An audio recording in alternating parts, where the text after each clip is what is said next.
Okay, guys, so this episode is going to be a little different. I started watching a podcast, right?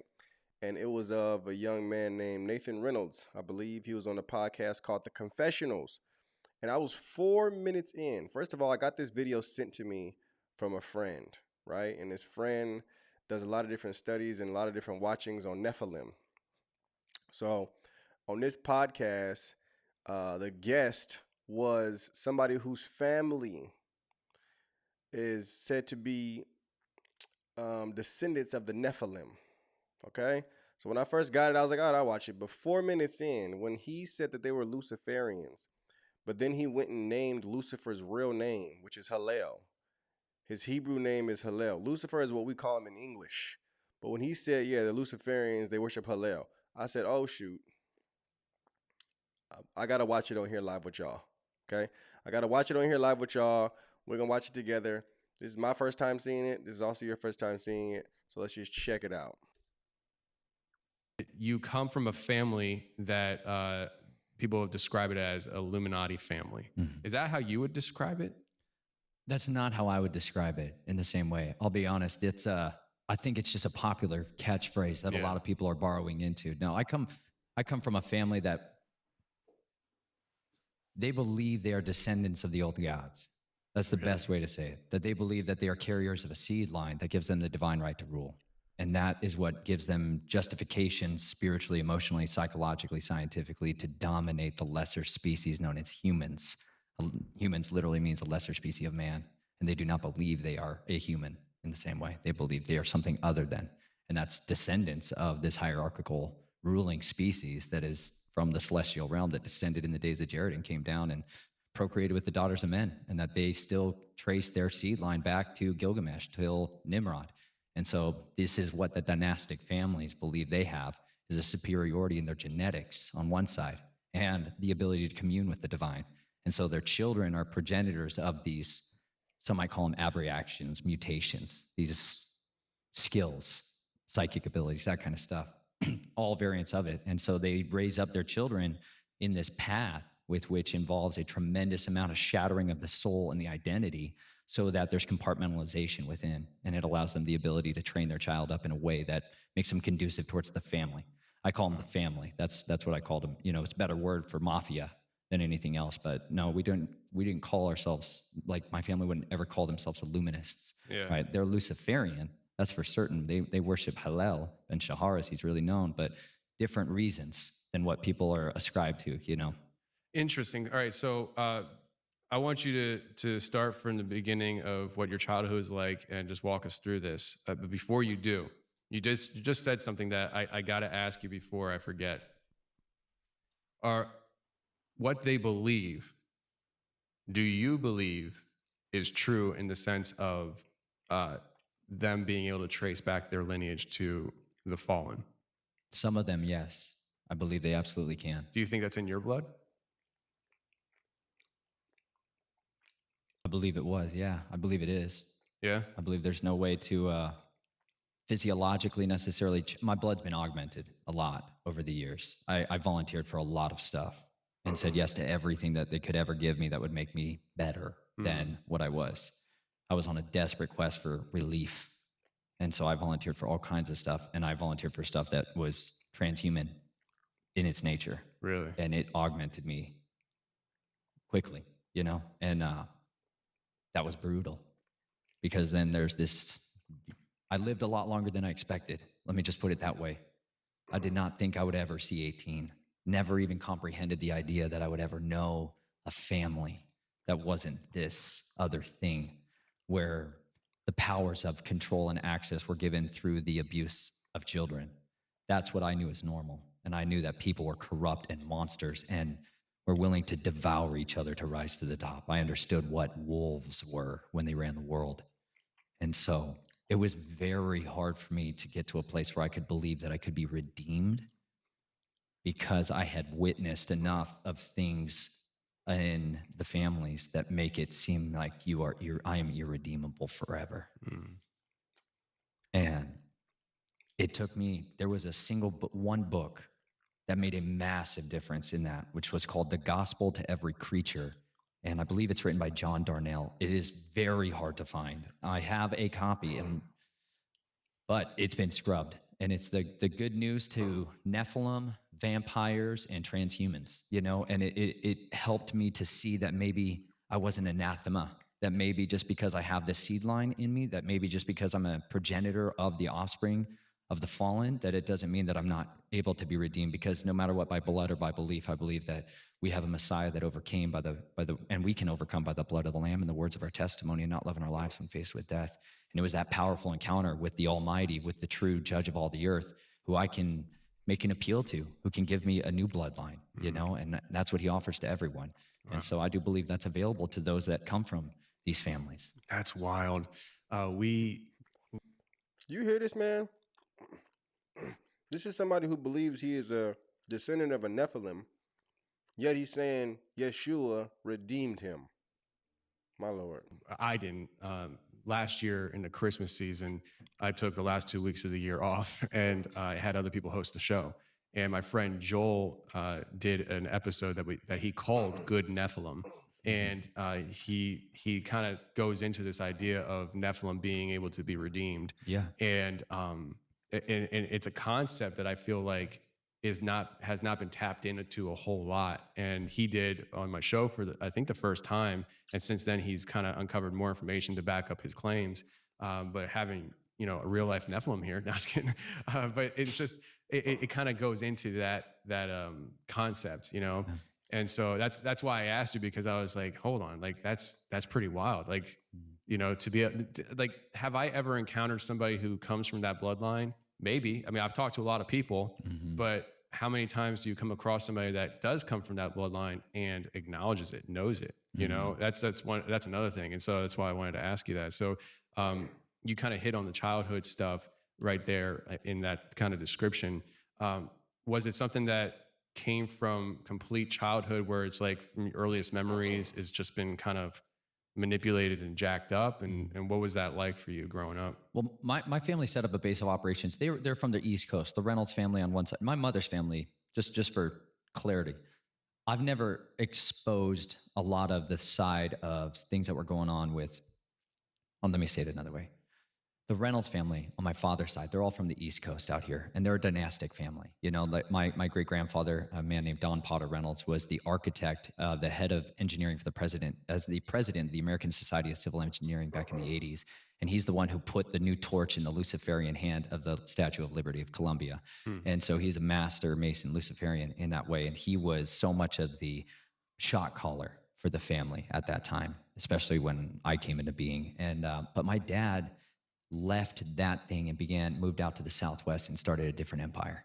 And so a lot of how it works in the families is you got two main approaches. If you've got unlimited access to wealth, power, like really, I'm not talking about money. I'm talking about power, like unlimited raw power, where a phone call, the phone book, is far more powerful than the bank account, because it's who can open doors to power anywhere else in the entire world. And that's where everything was.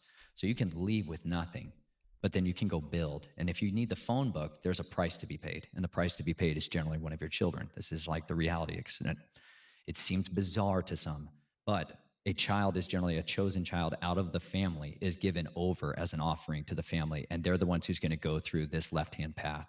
They're going to experience the desecration of their soul, their identity, and they're going to become an agent for the family that is owned completely. And there's like a legal trustee that is given over to it. There's a board of directors that sits over it. Like, these are real legal confines for how the wealth is distributed out there. And so in order to build your empire, you got to be able to go prove yourself. And that's what he ended up doing out in the Southwest. And he moved to Arizona, an area called Flagstaff, Arizona. And where I was born, that is a place that's a high place, Mount Humphreys. It's a volcanic peaks that sit there. And the top of it is where the Hopi Indian and a lot of people had gathered forever to commune with the fallen. They believed that the sons of the sky would come down every season at the winter solstice, and they would abide from the winter solstice to the summer solstice there. And so this was a place where they would give their daughters over to them. This is Hopi mythology, like 101, and they would make these Kachina dolls, which were an effigy of the what I would say is a watcher angel that would come, and the daughter would be given to him, and she would place that over her bed throughout her life, and that's her familiar spirit, right?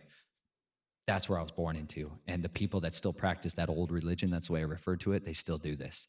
and they still take their children up there to give them over to them on these high days. And so I was born into that, and I was born through that seed line and into that ritual magic world. And but my mother's side are extreme Catholics and Jesuits through and through. And so her father ran a different operation in Southern California, which was much more based on the child exploitation side of the equation. And he operated out of Lake Havasu City, Arizona. Lake Havasu, for those of you that are unfamiliar, sits in the absolute desert border of Arizona and California, and it has the Colorado River that's been dammed up, and they created an artificial lake there. And it was a secret military base back in World War II. That was called Site 6. And it was a stopover point crossing the desert for soldiers going there. And they would made it into a rest and recuperation area. And so it was a party city from its foundation. It had a lot of underground structures that were built into it as a refueling point. And in the 1960s, a guy named Robert P. McCulloch bought it.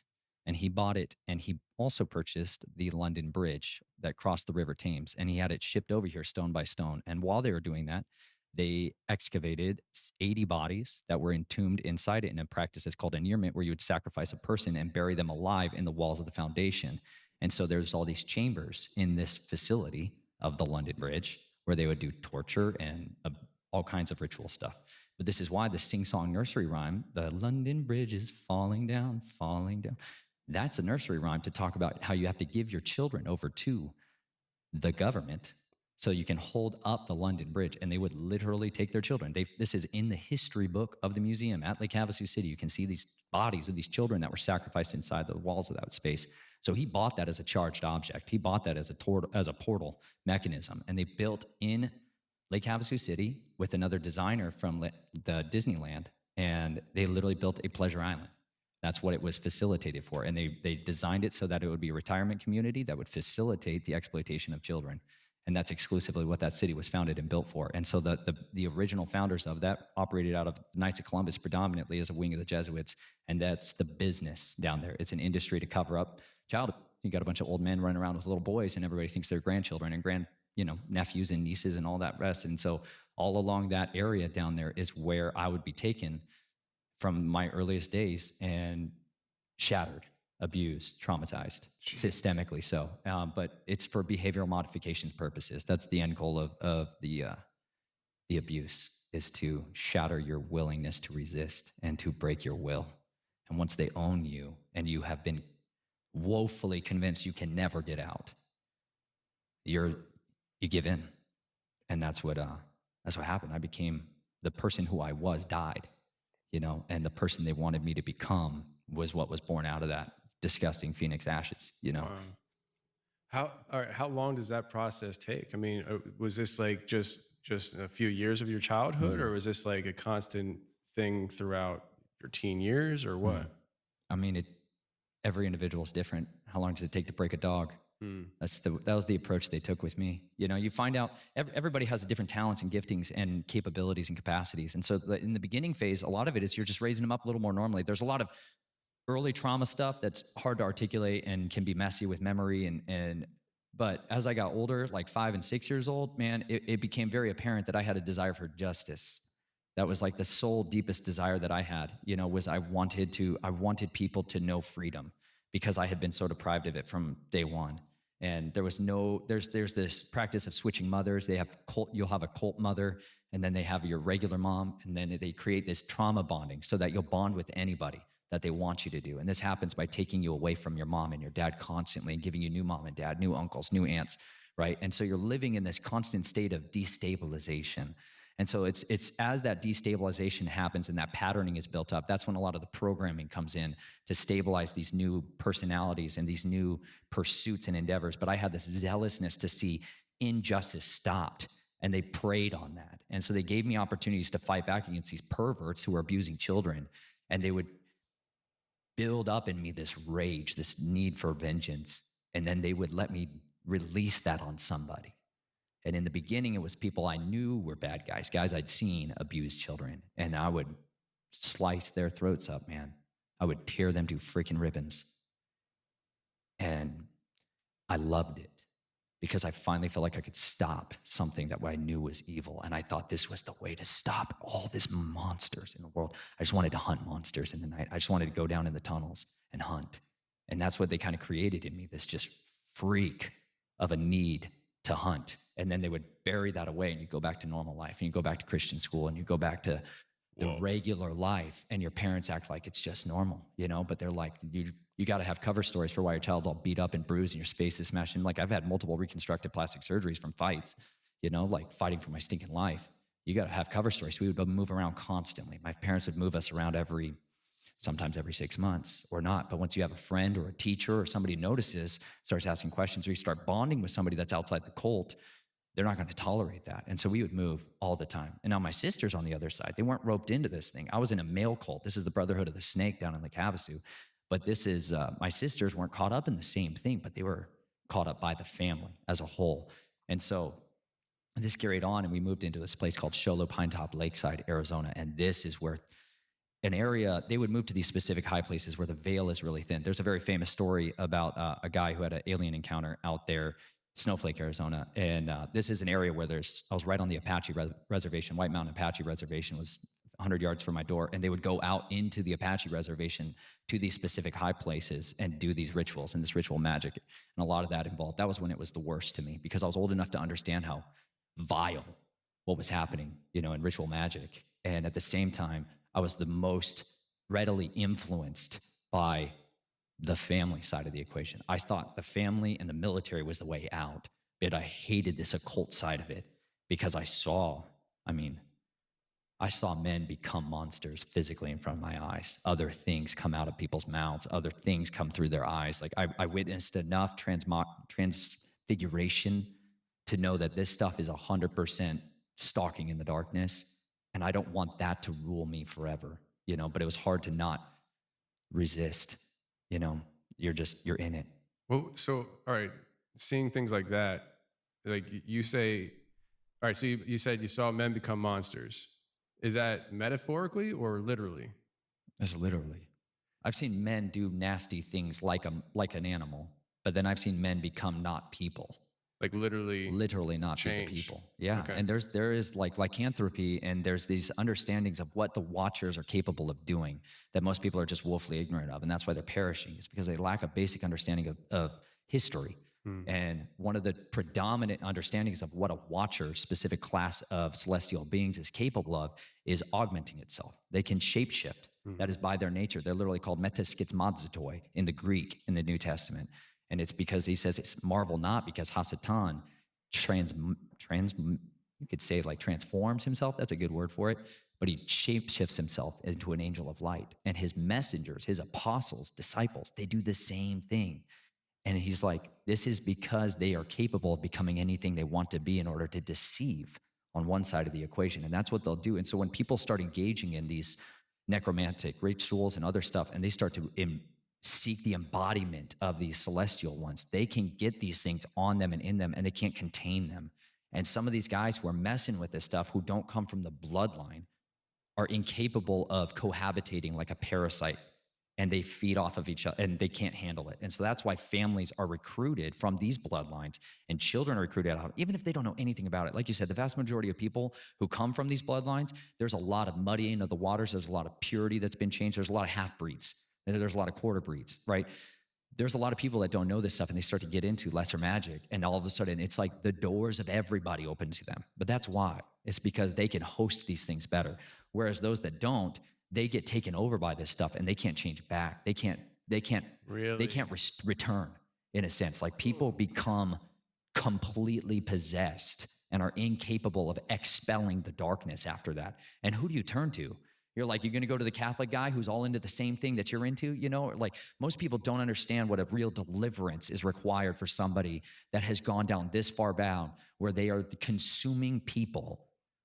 Like, that's a deep, devastating psychological, spiritual shock, physical, your liver, like the health. This is why I'm huge into health, because I've physically had to try to find ways to help people who have done all of these things. Like, the consumption of human blood does horrific things to the human body.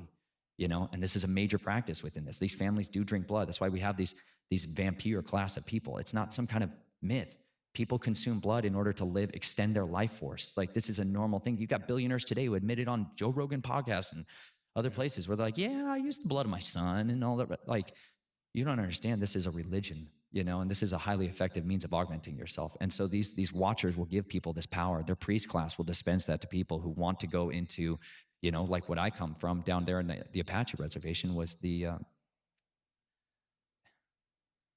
people that slip between realms and become animals, and it's You are hitting things that are confirming so many things that like I speak hypothetically about, almost in the sense that like I believe but I can't prove kind of thing. Um, but like for instance, years ago I had a guy on the show, and he didn't say it on the show, so I usually don't say his name because some people know who I'm talking about, some people don't. But because he didn't say it on the show, I don't know why he didn't say it on the show. But he said that he was a former, I guess I forget, like Satanist or whatever. Like he came from a deep line of this stuff, and he said at one point he says at one point people have to make a decision whether they're going to go the vampire route or the werewolf route. And he said that he was told by somebody who went the werewolf route that he should go vampire because doing werewolf is like the most painful thing you'll ever experience in your entire life. By the way, guys, for those who don't know, when he's saying the Watchers, he's talking about fallen angels. Okay. I don't know.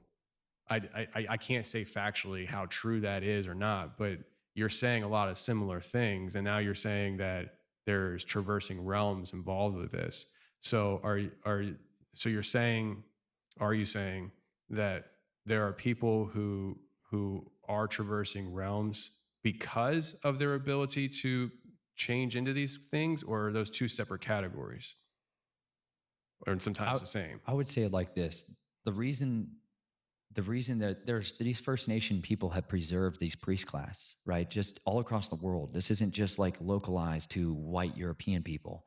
There are people here who practice this type of same old religion, and they call them skinwalkers. That's a name for them, right? But these witches and warlocks that practice these things, they go and rob graves, and they take the infants' bones out and they grind them into powders, and they use that as poisons, like that. So the Jesuits was this like massive assassination team training group that was operating there that started training me. Well, then it was like you needed to learn this spiritual side of assassination and hunting and stalking. And that's where the skinwalkers and the Navajo and the Dene are like they have a different priest class that does that. And so that's what I got put out there for, because they do stuff like slipping between realms. We call them shadow walkers in the industry. Like these are guys that have this means to go between spaces. And so where you can't hear them, you can't see them, you can't detect them. They're not on thermal, but there's certain types of ways that you can detect them. So it's like you have to get kind of raised up into these arts. And these are like, this is why we call it like, this is to me the realm of Azazel. I'm just convinced that this is all Azazel's kingdom in that realm, on that side of it. And people are just branching off of his tree of knowledge of good and evil side. Notice he said Azazel, or some people may call him Azazel. It's a fallen angel. If you ever read the book of Enoch, it talks about Azazel a lot. This is crazy. And he's ultimately the one that was teaching men these ways of war in that sense of it. But like, just like with what happened with Nebuchadnezzar, man, they cursed him with lycanthropy. Daniel warns him, hey, don't go down that road. You got a dream from the Most High, don't do it.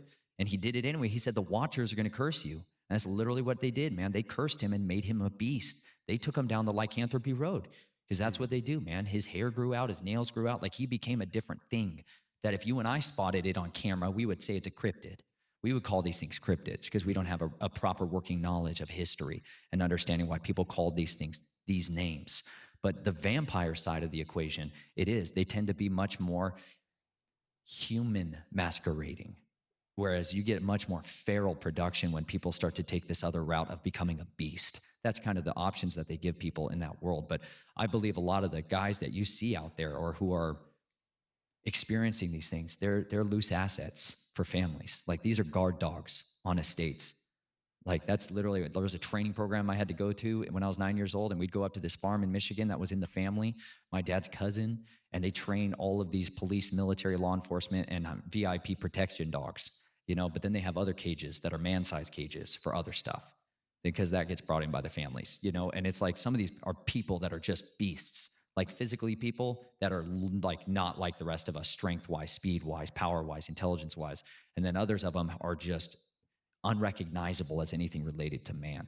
And so Is that their ability, the strength, intelligence? Is that something that is brought on through uh, ritual, or is it brought on through like medical injections? You know, like I've heard stories of military injecting people with things, and they essentially become a super soldier. Is it that kind of stuff, or a combination, or what? I think it's just both. It depends on who's got high tech and who's got the old tech. And the old tech is generally superior. The new tech has side effects. When people are getting injections and are using, recombinant DNA to start augmenting stuff, there's other variables that are unpredictable. Whereas if you just use a different spirit, you can predict what it's going to be. That's like when a skinwalker kills. That's what you have to go through, man. I'm 9 years old and I had to stink and kill somebody with my hands, a friend, a person that I love, because my family was not somebody I loved. And so part of in order to be inhabited by these spirits that will shapeshift you and allow you to become a different creature, you're going to kill somebody that you love, and you're going to kill them with your bare hands. And you're going to breathe in their life as they die. And it's when you do that this stuff comes on you, and that's the stuff that makes you convinced you can never be redeemed. I believe it. I believe it. So all right, there's so much to unpack. I'm trying to collect my thoughts. Let's just go with the assassin route. You were a kid being trained to do that. When you were doing it, did you have to transform? Is that part of the process for you, or did you ever have to never go down that route? I wasn't like, I didn't go that route. My route was being able to get by anything. Like, you got to be able to invade anything and be able to familiarize yourself and be understanding of how to navigate and get past people's weaknesses or things' weaknesses. Like, you want to train how to do infiltration and exfiltration with targets, hardened targets. You're going to have to learn how to get by guard dogs, physical guard dogs, wolf kind. And then you're going to have to learn how to get by stuff that's like, they have a warlock that sits in this estate, and they do ritual magic to do all these spells and incantations. You need to know how to get through that. So there's like, you get training by getting exposed to all these different variables so that you can be able to pierce through no matter what it is and eliminate somebody or plant something. It wasn't always just like assassination. That was an aspect of it, but a lot of it is counter-espionage and espionage. You're setting people up, right? Or you're trying to extract something. Like, there's this project we'll have to get into more. It's called the Jason Project, which is a secret scientific military group that's now more publicly known. It's a consulting group for the smartest people in the entire world, but they had children. And so they started this junior Jason program where they're like, yeah, we should all breed together, and have these really super high intelligent children. Well, then they could be great spies. And so that's where you get into espionage as a major tacit of this. That is, they get interlocked so heavily, and you start to figure out that the vast majority of the people behind the scenes are not just connected to these religious orders, they're connected to the government. And these are, a lot of them are State Department employees. And this is how the United States military and government regulates and controls assets out of containment. People that are not doing what they're supposed to, that have information they shouldn't have, and they need to be eliminated, or you need to extract a piece of information from them. And so that's what really launched me into that realm, was right then in those mountains of the White Mountains is what they're called. But that was when I chose more of, I don't want anything. I want to not be in this cult side. It's not like that was respected, but it was acknowledged. And I got opportunities to do the side of it that I thought was high speed and low drag and looked way more freeing, which was the modern American soldier. I wanted that route. But you're designed to basically always be a spy, and that you're going to feed back the family what you want. And if you're going to be put in a position, we'll open the doors for you. And that's where all of that really was birthed out of, was there in the White Mountains. And then once that decision was made, my great grandfather was brought back to our house in Colorado. He was located there, and my father signed me over to him. He got parental rights. He got bedtime rights with me at night. That's sick. For a few years, until he was too sick to do anything about it. And my dad got access to the trust fund. And that was when everything went from like surface level, poor, middle class American to like planes, new cars, plane, new car, houses, bed and breakfasts. Like my family became wealthy. And I got thrown from freak show level werewolf Psychoville down in Arizona into the big city of Colorado Springs, which was military gods. You know, like military, it is the capital of the New World Order. It's Denver, the Front Range of Colorado is 100% the place where the capital has been built and the infrastructure was laid. And so I got put into the military side of the projects there when I was a young teen. And that's where NORAD Space Command and all of this underground facility from the United States Air Force Academy. And that's where I went into the military side of the equation. And that's where I stayed for quite a few years. That's wild. I had a guy on the show a while ago. I don't want to rehash the story. I don't even remember what episode it was called or what I called it. I think it was a member show, but he was messing with something in his apartment, and somebody called in terroristic threats on him, and he had like all this like powder and stuff. Like he wasn't making bomb. I don't think he was making bombs, but like, anyways, the SWAT team came and raided his home or his apartment, and his brother called me. He's like, dude, why is a SWAT team at your apartment right now? And he's at work. And so he just panicked and he fled. And, oh gosh. And he this is in Colorado. He fled into the woods. And this is where the story for the show came up, because he's out in the woods and all of a sudden he's being hunted by translucent people shooting at him. And he said this lasted the entire night until he wound up getting to like a safe zone where it just kind of stopped. And he wound up turning himself in and cleared his name and everything. And I don't know, like I don't think he spent any time in jail, because he wasn't building bombs, but he panicked. Like he's the kind of guy, like if I remember correctly, he's a bug out guy kind of thing. Oh yeah. And so it's happening. It's going down. It's going down. We're heading to the hills. We out, you know, like I've been training for this, right. You know, He's heading to the tunnel. Yeah, exactly. And so, but that he said that was, if not on the NORAD property, it was right near it. Cheyenne Mountain. Yeah. And so we theorized that he might have even just stumbled into a training exercise. That's what you could call it. Yeah. It's a fun word. So in other words, it was training, you know, like, oh, here's an easy target. Yeah. You know?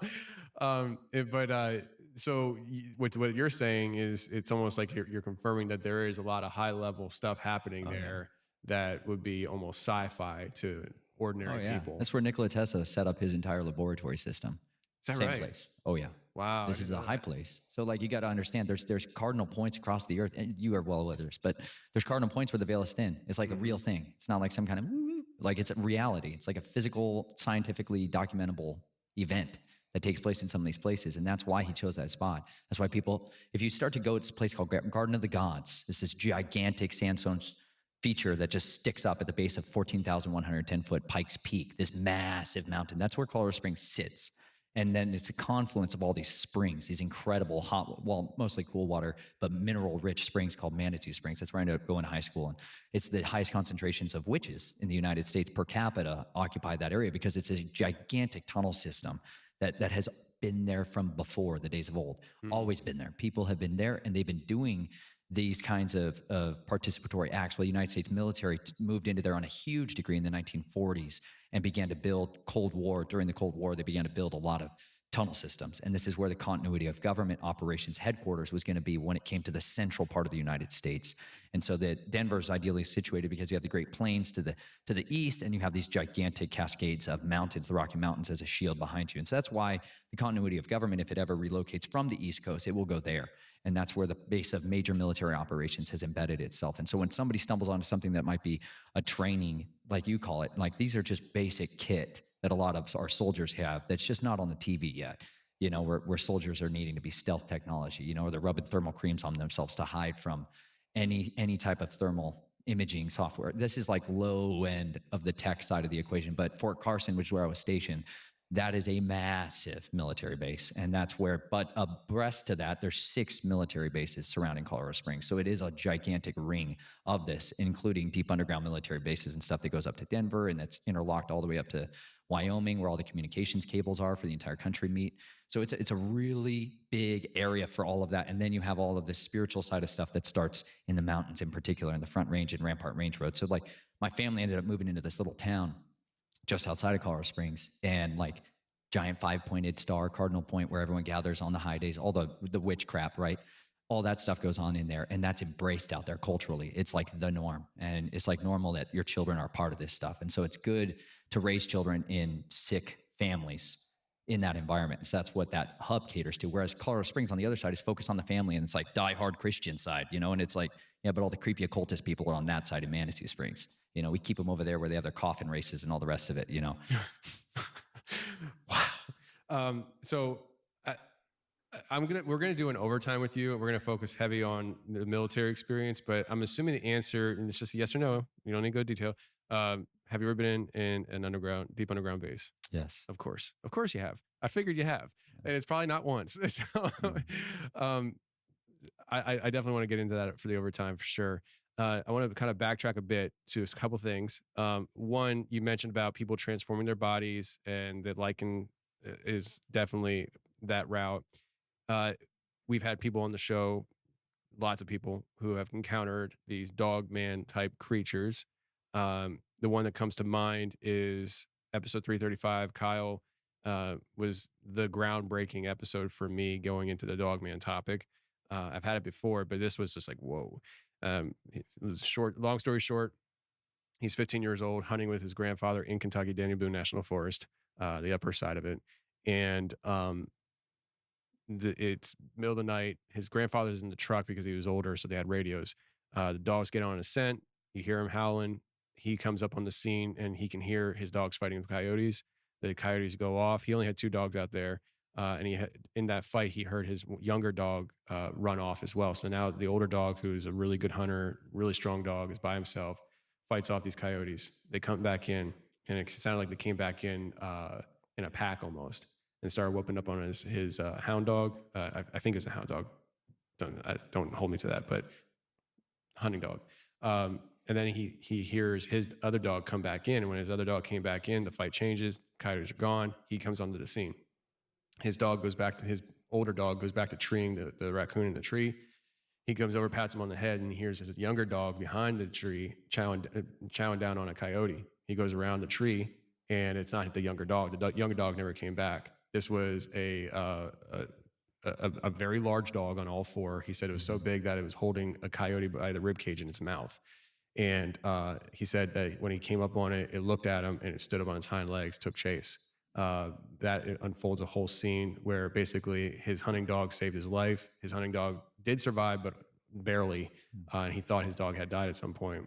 That story that he shared on the show, is there any way outside of what you shared that it could be something else other than somebody that transformed from human to upright walking dog, that maybe was one of those people who weren't able to handle that and could never change back? Is that in your mind what that would be? Or do you think that there are actual creatures out there that maybe come from other realms, or maybe just like some people? I don't personally subscribe to the idea that Bigfoot's just this hairy primate that we can't catch. Yeah. I think there's more woo-woo stuff to it. Do you think it's along those lines? What are your thoughts on that side of stuff? That's a great question. Man, that's brutal. Because I think on one side of it, I think we really do have an entire subspecies of creatures that do exist mostly inside the earth, and they are not readily surface dwelling anymore. And I do believe, like in Lake Havasu City, Arizona, man, inside the London Bridge is a massive room, like a throne room, where they engage in this magic. But this Brotherhood of the Serpent, they call upon Nahash, the dragon. And would that be in normal terms Satan? Yeah, most people know him as Satan, right? Yeah. But like there is a great red dragon. Like it's a physical, that's what he looks like in reality. He was cursed, and man, he made him a monster. Yahweh made him a monster. And they would commune with these things. There's 13 grandfathers take 13 of their grandsons, and they bring them into these rooms and do these things on these specific times and rituals for all kinds of stuff. But the dragons tell them the future. This is like always what they've been able to do, is like Satan leads Yeshua up onto a great high place and says, I shows him all the nations of the earth and all their kingdoms and their reigns in a moment of time. He shows them the future. That's what they do. They can show you what's to come. This is why we get hunted by them. He knows if we're going to be part of his adversaries. He knows if we're going to be on his enemy list. And that's why he targets us at our youth. That's what's so happened. So many people, they're like, why has my life been a nightmare from the beginning? It's because you have a purpose and a destiny that adversary absolutely categorically does not want to come to pass. It's a real life Terminator scenario. And so he sends his assets in to destroy people, to ruin their life. And those meeting places happen when they sit down in these rooms and they try to call up these creatures. It's from inside the earth. It wasn't like ethereal mist. They were physical things that would come out of these tunnels, and they would come into the room and they would consume the offerings that were given there. And then the words of the Nachash would come forth, and they would prophesy to these guys. Like, they would prophesy out of the mouth of the serpent what each one of their life callings, their shots. He's the shot caller, man. It's like a pimp from prison. He's calling the shots, and you had a bunch of fallen watchers that were in prison in Tartarus for a reason. Yeah, but they got ways of getting messages out, just like the cronies in jail today, and that's what a lot of people are dealing with. They think they're dealing with the top dog, and they're like, I'm finally into the big game. And it's like you're dealing with, a private in the hierarchy, but he can masquerade like a general. And so some people are really dealing with death himself, and some of them are dealing with one of his princes. And this is what my family's covenant was with the dragon. They didn't mess around, man. They went all the way to the chain of command. They uncovered a bunch of my great-grandfather's grandfather was an archaeologist who dug into Indian mounds out in the Ohio River Valley. And they started finding a priest class that was these serpent worshipers. And that's what they started calling upon. And they started trying to wake up and rise up Huachiblos, which is these deities, these dragon fire deities that demand. In Ohio? Where these mounds were found, it's the Ohio River Valley. Yeah. We're talking about serpent mounds?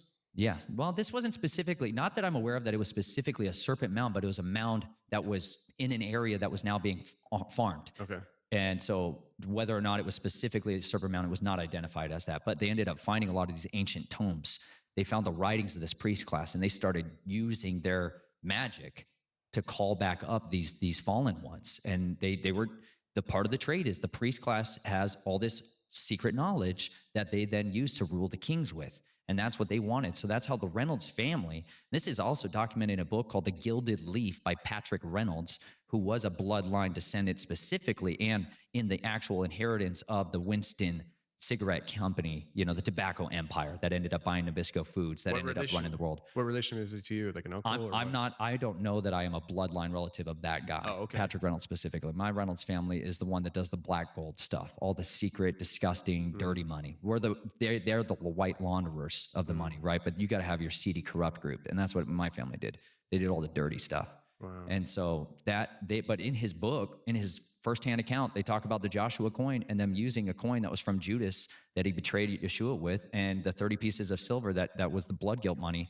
They would touch that silver coin to anything they wanted, and it would grow an empire. The cost was always massive bloodshed and a massive demand of life. And that's always what the serpent required. He wanted life. And so like on one side of the equation, that's what they used to build the Reynolds empire. That's what they used to go down Alcoa and all the aluminum industry and all of the stuff they spray on us and the stuff they poison us with and inject us with and all the variables of complexities of targeting that they've done against us. That all comes from that covenant that those two brothers sat down, did, and entered into a blood covenant with the dragon, man. And this is what the fruit of it was. Well, my family entered into that on a different route through this priest class thing. And that's what they would practice down there. And that's the same old religion that people have been using a long time. So on one side of it, I've seen physical beings that are definitely not like our animals up here come out of these spaces from inside the earth. I've seen in deep underground military bases, dogmen, like you would kind of describe them, some more humanized. And I think a lot of those were experimentation and genetic splicing. I think a lot of that was gene editing stuff that I've seen. But I do believe that some of these things are holdovers from the old days. They're the last of their kinds, and they've been breeding them, right? And I believe that that's the stuff that's prophesied that's going to come back out and cause the hearts of men to stop for fear of looking after these things that are coming up on the earth. That's why everywhere I went throughout my youth, I could go to these tunnels and these caves and call out, and I could hear them, and they would call back, and it's like it's a seductive power that draws you back into it. You could call out to them? Like, was it like a language or a sound or what? Oh, yeah, man. You can learn to call to them. You can go out here in these hills out here and do it. You can still do it tonight. On these full moons and stuff, you can start calling out, and you'll think you'll hear coyotes at first, and then all of a sudden it's a totally different, it's a different sound that starts to resonate, and then it's a different one that calls off from over here, right? You got to understand, some of these guys that you think are just neighbors and stuff or just people, like this is what they keep in their barn, Are they This is the stuff they keep. Yeah. Absolutely. I go out hunting for these things. I understand. I understand completely, man. That being said, I got hooked back into it with Timothy Alberino and Steve Quill and a lot of these guys when I was married and my wife didn't know anything about this whole stinking world of who I was and everything else. How'd you meet your wife if she didn't know who you were? You suckered her. You suckered her. That's a way to put it, man. She's still with you, so she loves you. You know, bro. She's all in, man. She's amazing. Cool. She is my shield bearer, man. She's amazing. She has fought. We have waged a war together beyond your wildest imagination. She has seen the full force of the occult come after us and people slaughtering sacrifices to try to desecrate us and people try to hunt us and murder us in front of her face. She's man, seen it in front of my children's face. They've sent special kill teams after us in front of my children's face, man. And I have seen the living power, man. Recent. Really? Yeah. Wow. Man. That being said, man, I do believe that there is a hierarchy and you can call upon the Most High, man, and he has delivered us. And I've never had to fire a shot at any of these guys. I haven't had to take out their drones. I have seen supernatural intervention. I've seen their weapons jam in front of my face, like chapter in the book called Murder on Their Minds, where I talk all about it, man. I've seen him provide supernatural miracles because you got to understand, we're dealing with the fallen. We are not dealing with the Most High. And he owns a much more powerful arsenal. And let me tell you, at his word, all these nations, kingdoms, and thrones will bow. And it's an absolute reality. It's an inevitability. And so that's why I serve him, man, because I've seen what the power of covenant is. And I had a covenant with the law of sin and death before in my life, but now I have a covenant with the Most High of peace and life. And he's given me a new purpose. He's given me a family. He's given me a mission. He's given me the opportunity to do the things I dreamed of when I was that little. Man, I used to run away in the night in Arizona, man, and I would run into the base of that mountain, man. There's these caves that are there that I just love caves. For me, it's safety in that. People call it hunting and all this. I'm like, dude, these to me were people. I'm more like a beast, man. I was ripping people's throats out with my teeth when I was a child to survive a fight. Like that does something to you when you try to see other children playing with a bat wing toy or whatever. And you're like, you're puking blood in the toilet. Yeah. Because of all the crap you just went through the night before, you know, and like you are unrelatable to men anymore. You can't comprehend the things that are in your mind when you have been defiled so systemically for so long. And so I just lived with dogs. I literally would flee into the yards with people and I would crawl into the dog loos and just survive the night. But then that wasn't enough, man, because these were city dogs. Then I started looking for the feral ones, man. I started looking for the coyotes, you know, and then I started looking for the wolves and crawling into their dens because I can imitate any of them, man. I can crawl around like a dog and be like a serious? dog. You bet, man. Wow. You can get them to take you in if you know their language, if you know their gestures. You can learn all of this stuff, man. And like when you're little, when you're like a child, wow, they'll treat you different, you know? Yeah. And they like, man, I literally ended up living with these things. And they're like, I have this love for wolves because of that. Because I've understood what a companion can be when you're desperate and distraught. And like, these were my best friends. And that sounds so weird to people, but like when I was a child, I bonded with the animals. I wanted to murder all the people because people were monsters. I couldn't imagine a world of the living. I got so lost in the world of the dead. And I just wanted to find some semblance of innocence and purity. And I could not find it in people because everybody was manipulating me. I was nothing but an asset to them. And I didn't know which end of me they wanted. Do they want my skills? Do they want what do they want from me? And so it perverted my understanding of people. And so I just fled to animals. And that's where I talk to these creatures and live with them. Well, then you start encountering these other ones, you know, and you start to befriend them. And it just becomes like a pack. Well, then my family would rip me away from that and move, and I would have to try to find a new one. And there was this just constant destabilization. And so there's a lot of people that get caught in that world, man, and people brand them as feral children, like you might want to call it, or whatever you want to call it, man. But they're survivors. That's what they are, man. They're overcomers. They're the remnant. They're the leftovers of nightmares. And you know what? They're some of the most incredible people or things that have ever been. And that's why I'm here to preach the gospel to every creature. That's what it says. My commission from my king who gave me my marching orders is to preach the gospel to every creature. And that's what I'll do, man. I'll do it in the tunnels. I'll do it everywhere from the tops of the roofs to the bottom of the earth. But I'm much more familiar and comfortable down there than I am out here.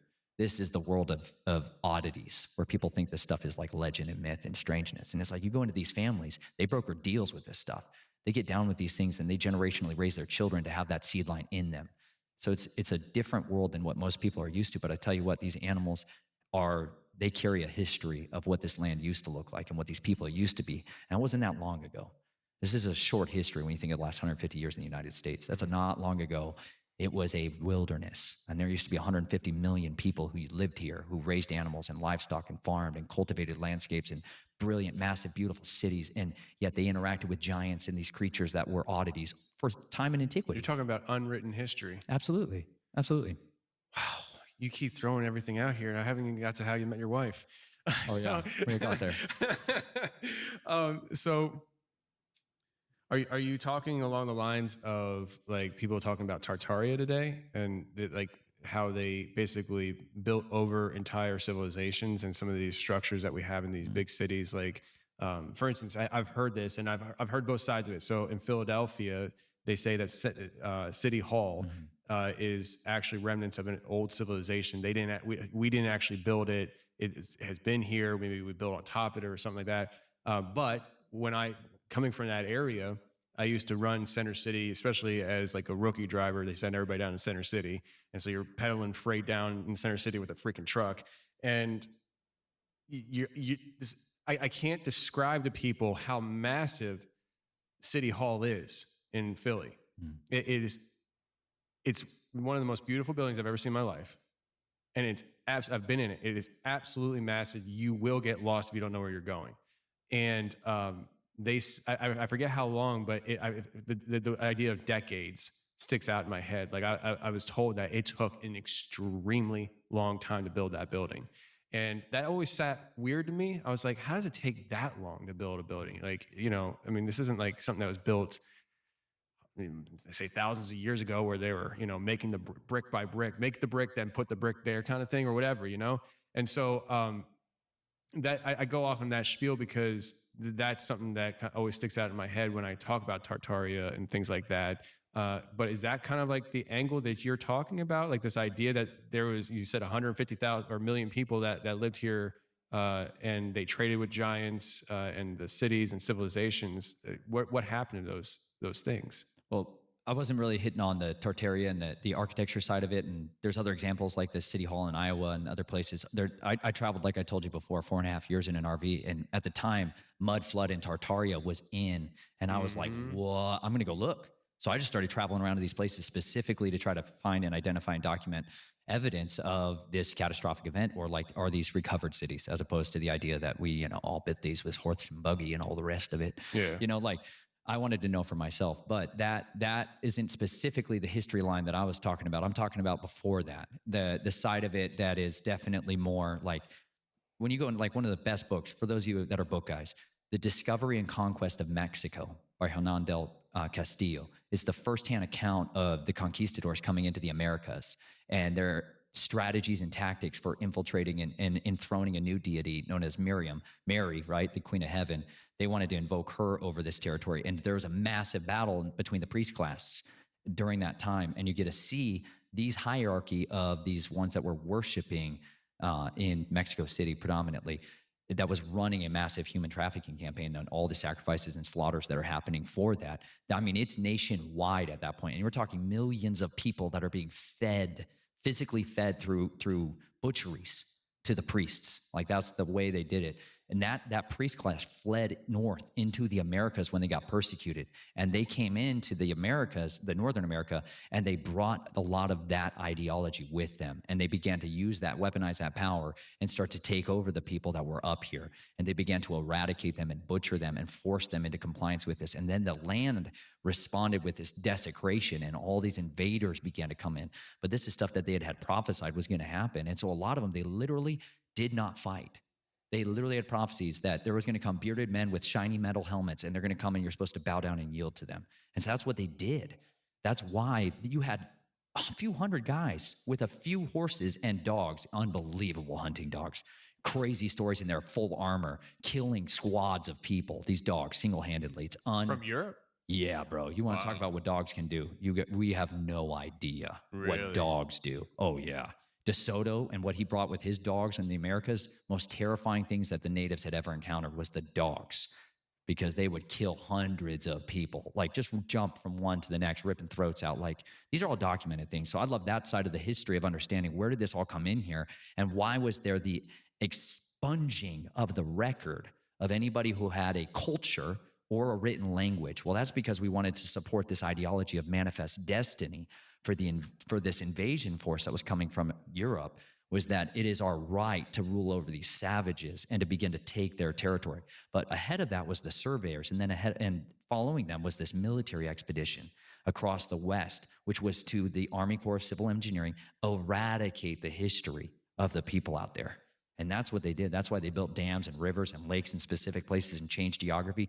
They're sponging any evidence that this is a advanced civilization. But we have firsthand accounts of people that said, we've been in the biggest cities of Europe, and over here, they're better and more beautiful and more grand and well-designed than anything we've ever encountered. Wow. This is not just one. Many, many, many, many people that came over here in the beginning could not understand the capacity of the people that were here. This is the origin place of the earth in many more ways than what people think of as Africa.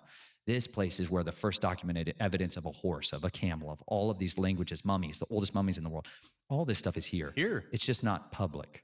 Wow. It's publicly accessible. It's just not popular. You know what's interesting is that you say that, and fast forward a few hundred years, here we are.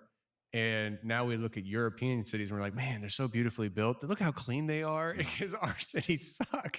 Like everything's falling apart. Nothing's built to last more than 50 years. Like it's just, it kind of totally flip-flopped. That's wild. So, all right, I'm going to go back again. And I do want to hit on the story of how your relationship with your wife evolved and stuff, because, and we will hit everybody listening right now. First of all, we will ask the question of where are your parents today? How do you what's the story there? Because I even told you that's the question I was going to ask you at some point. But I'm looking at mine.